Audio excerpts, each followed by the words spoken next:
नमस्कार दोस्तों, कैसे आप लोग। मुझे आशा है आप बहुत अच्छे होंगे। आप भी किताब उठाते हैं अंग्रेजी का, लेकिन एक दो सेंटेंस पढ़ने के बाद रुक जाते हैं क्योंकि आपको सही से वर्ड का प्रोनाउंसिएशन करने नहीं आता है। फिर आप कंफ्यूज हो जाते हैं कि इसका क्या साउंड होगा, इसका क्या साउंड होगा। आपको लगता है कि मैं गलत बोल रहा हूं और आप वहीं पे गिव अप कर देते हैं, अंग्रेजी पढ़ना बंद कर देते हैं, जिसके कारण आप अंग्रेजी अभी तक नहीं सीख पाए। तो अगर अंग्रेजी आप सीखना चाहते हैं तो इस वीडियो को लास्ट तक देख लीजिए। मैं एक एक वर्ड को पढ़ना, बोलना और समझना सिखाऊंगा। एक एक वर्ड का हिंदी भी बताऊंगा, एक एक सेंटेंस का हिंदी भी बताऊंगा। तो इस वीडियो को आप लोग लास्ट तक देख लीजिएगा ना, तो मैं गारंटी करता हूं किसी भी वर्ड्स का, इन कोई भी वर्ड आपको अंग्रेजी का मिलेगा उसका प्रोनाउंसिएशन करने में आपको कहीं से भी दिक्कत नहीं होने वाला है। तो चलिए शुरू करते हैं। चलिए, इसको ऑनेस्ट लिखा गया है ना, तो इसको हम पहले क्या बोलेंगे? THE को क्या बोलेंगे मेरे भाई? आप क्या कर दीजिए, मुझे उत्तर दे दीजिए कमेंट में कि इसको हम द बोलें कि हम दी बोलें, क्योंकि इसका दो साउंड होता है, द भी होता है और दी भी होता है। तो मैं बता दूं, यहाँ जो आपका लिखा गया है ऑनेस्ट, देखिए आप कमेंट में लिख दीजिए आप क्या कहेंगे इसको, यानी द ऑनेस्ट स्टूडेंट कहेंगे कि दी ऑनेस्ट स्टूडेंट कहेंगे। आपको अगर लगता है कि दी कहेंगे तो कमेंट में दी लिख दीजिए, अगर आपको लगता है कि द कहेंगे तो कमेंट में द लिख दीजिए, ताकि हमें पता चले आप जानते हैं कि नहीं अभी तक। इसके बाद तो आप जान ही पाएंगे। तो देखिए ऑनेस्ट का साउंड क्या है?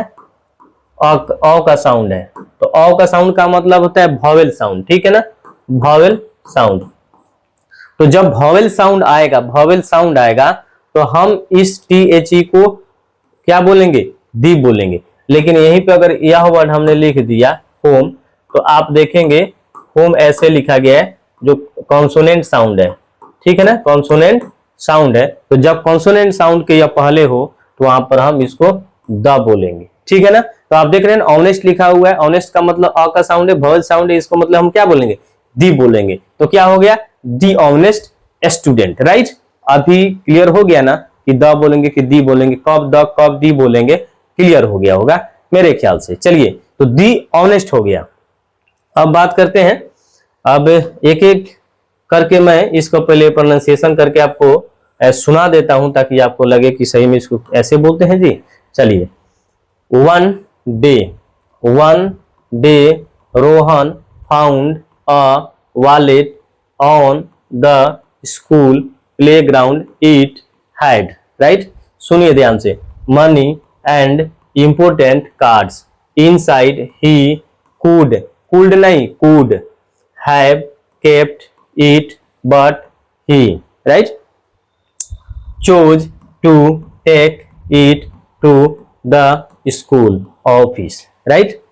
soon the कि दी, तो देखिएगा ऑनर लिखा गया है, ऑनर ऐसे लिखते हैं।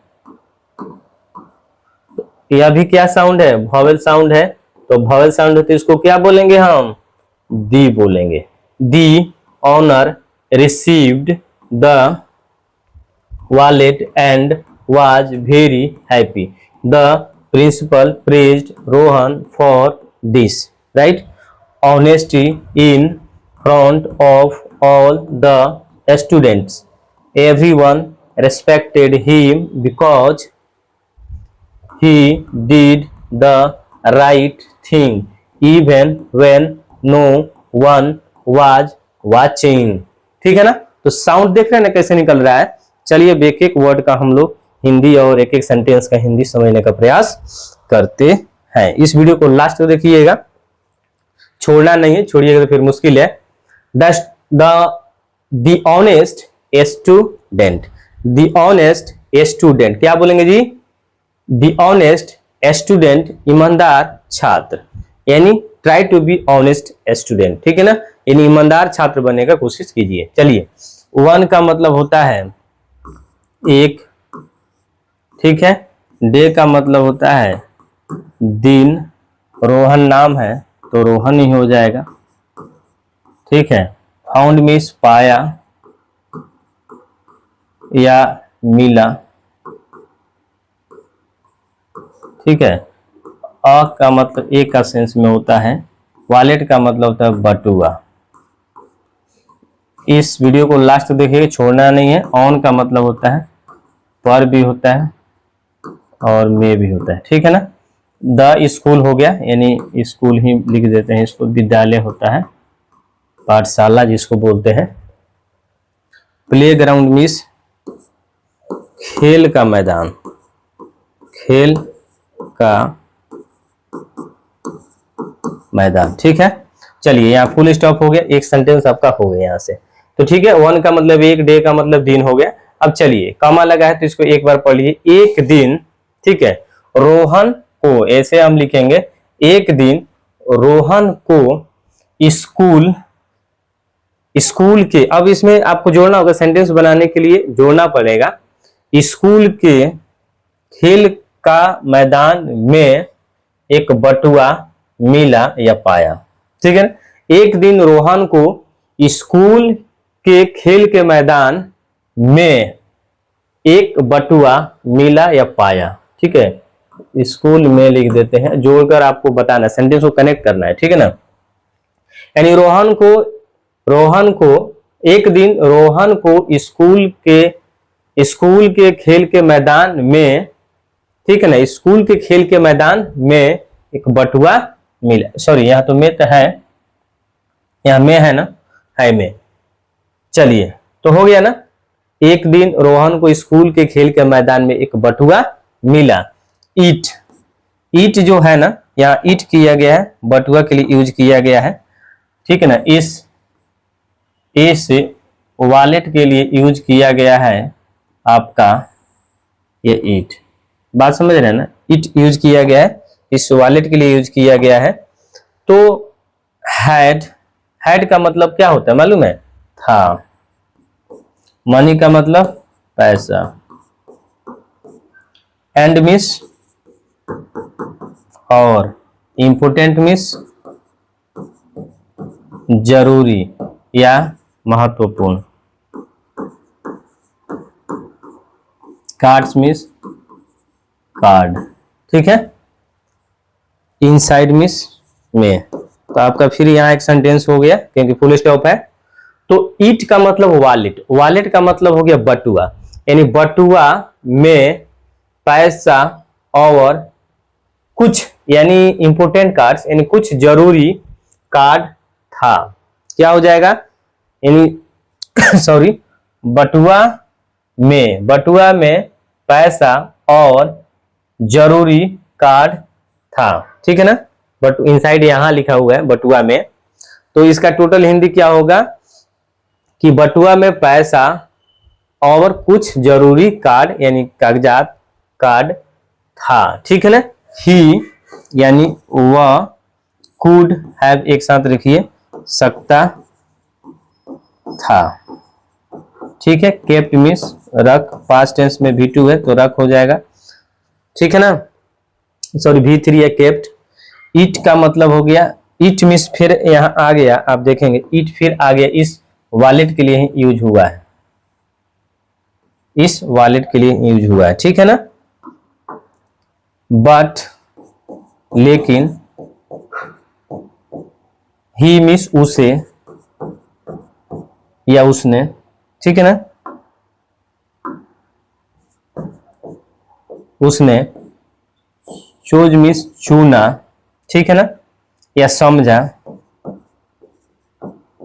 ठीक है, चुना या समझा। टू टेक, ले जाना। इट, इसे, टू द स्कूल ऑफिस। ठीक है ना, यानी इसको एक साथ आपको समझ के, ऑफिस में इस कार्यालय, स्कूल,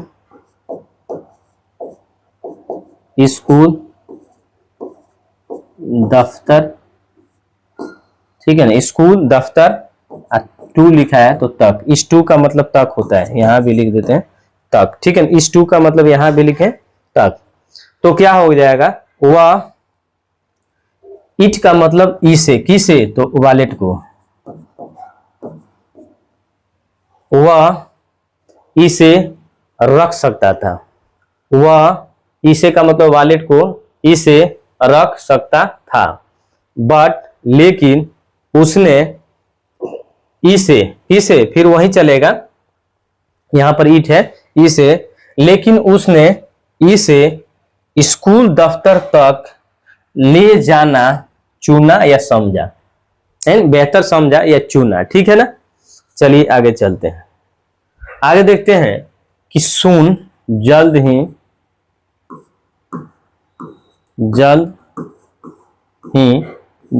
दी ऑनर मालिक, ठीक है, रिसीव्ड पाया, प्राप्त किया या पाया, ठीक है ना, प्राप्त कर लिया, ठीक है। द वॉलेट मिस वह बटुआ, ठीक है ना, बटुआ सीधा लिख देते हैं। जब भी हम किसी नाउन को दोहराते हैं ना तो वहां एक बार उसका नाम लिख देते हैं, बार बार द यूज करते हैं या द वॉलेट यूज करेंगे, ठीक है ना।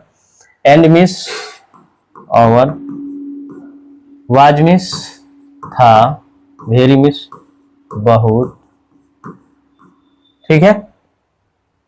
हैप्पी मिस खुश। एक सेंटेंस यहाँ फुल स्टॉप हो गया तो हो गया, क्या हो जाएगा, जल्द ही मालिक को बटुआ प्राप्त हो गया, यानी the owner received the wallet and was very happy, यानी जल्द ही बटुआ मालिक को मिल गया और वो बहुत खुश हुआ। इसका हिंदी हो जाएगा, जल्द ही बटुआ मालिक को मिल गया और वो बहुत खुश था या बहुत खुश हुआ, ठीक है। द प्रिंसिपल प्राचार्य, ठीक है, प्रेज्ड यानी सम्मान करना, प्रशंसा करना, रिगार्ड देना, ठीक है ना, प्रशंसा करना,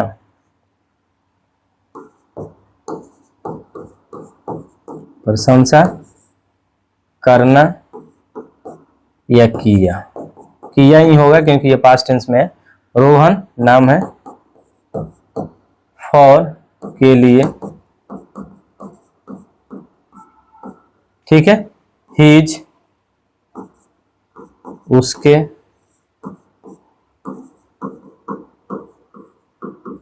ईमानदारी, इन उसकी या उसकी भी लिख देते हैं, उसकी ईमानदारी। इन मिस, इन फ्रंट ऑफ एक है या इन फ्रंट ऑफ एक साथ होता है, के सामने होता है, इसका मतलब होता है के सामने, ठीक है ना। ऑल यानी सभी, द स्टूडेंट्स मिस विद्यार्थी या छात्र हो जाएगा, सभी छात्रों, तो इसका क्या हो जाएगा, यानी द प्रिंसिपल का मतलब हो जाएगा प्राचार्य ने रोहन की, यानी the principal praised Rohan for his, यानी प्रिंसिपल ने रोहन की ईमानदारी की प्रशंसा की। इसका हिंदी हो जाएगा, प्रिंसिपल ने रोहन की ईमानदारी की प्रशंसा की in front of all the students, यानी सभी विद्यार्थियों के सामने, सभी छात्रों के सामने। यानी कैसे कहेंगे, प्राचार्य ने रोहन की ईमानदारी की प्रशंसा सभी छात्रों के सामने की, ठीक है। चलिए आगे बढ़ते हैं, कुछ और है। एवरीवन का मतलब हर मानव चाहे हर व्यक्ति, ठीक है ना। रेस्पेक्टेड का मतलब सम्मान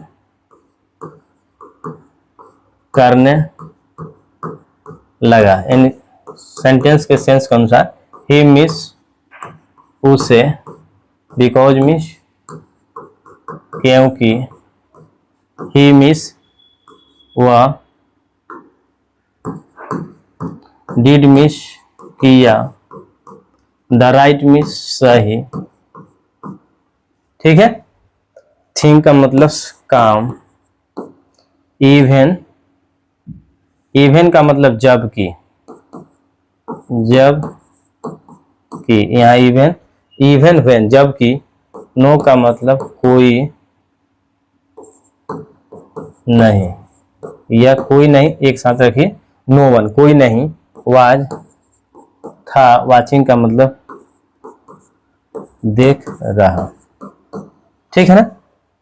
तो क्या हो जाएगा, यानी एवरीवन रिस्पेक्टेड, हर व्यक्ति उसे सम्मान करने लगा, रिस्पेक्ट करने लगा, बिकॉज क्योंकि वह सही काम किया, यानी वह बटुआ लौटाकर सही काम किया। इवन व्हेन, जबकि नो वन, यानी कोई नहीं देख रहा था। जब बटुआ उसको मिला तो कोई नहीं देख रहा था, फिर भी वो बटुआ उठाया और टू द ऑफिस गया, यानी स्कूल तक, स्कूल के कार्यालय में गया और जमा कर दिया। ठीक है ना। मोरल क्या होगा इसकी स्टोरी का? ऑनेस्टी, ईमानदारी, अर्न्स यानी देती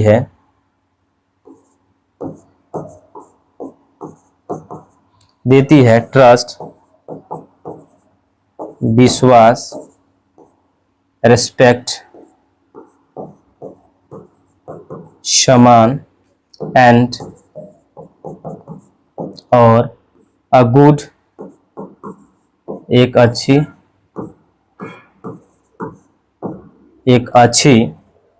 रेपुटेशन, प्रतिष्ठा।